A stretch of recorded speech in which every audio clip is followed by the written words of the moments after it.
ঢাকা দক্ষিণ city corporation এলাকার অবৈধ ব্যানার, ফেস্টুন, লিফলেট, বিজ্ঞপ্তি, বিলবোর্ড ইত্যাদি অপসারণ কার্যক্রম পরিচালনা অনুষ্ঠিত হয়েছে। আজ ধানমন্ডির সায়েন্স ল্যাবরেটরি মোড়ে অবৈধ ব্যানার, ফেস্টুন, লিফলেট, বিজ্ঞপ্তি, বিলবোর্ড ইত্যাদি অপসারণ কার্যক্রম পরিচালনা করেন ঢাকা দক্ষিণ সিটি কর্পোরেশনের প্রধান বর্জ্য ব্যবস্থাপনা কর্মকর্তা এয়ার কমোডর মোহাম্মদ মাহবুবুর রহমান তালুকদার। এ সময় তিনি বলেন, নির্বাচনকে সামনে রেখে ৩-৪ দিনের মাঝে তফসিল ঘোষণা হবে।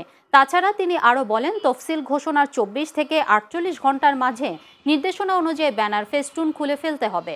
অবৈধ ব্যানার, ফেস্টুন, লিফলেট, বিজ্ঞপ্তি, বিলবোর্ড ইত্যাদি অপসারণ ও পরিচ্ছন্ন কার্যক্রম অব্যাহত থাকবে বলেও জানান তিনি। এই নগরটা পরিষ্কার পরিচ্ছন্ন রাখার দায়িত্ব সিটি কর্পোরেশন যেমন আছে, সবারই তেমন একটা দায়িত্ব আছে।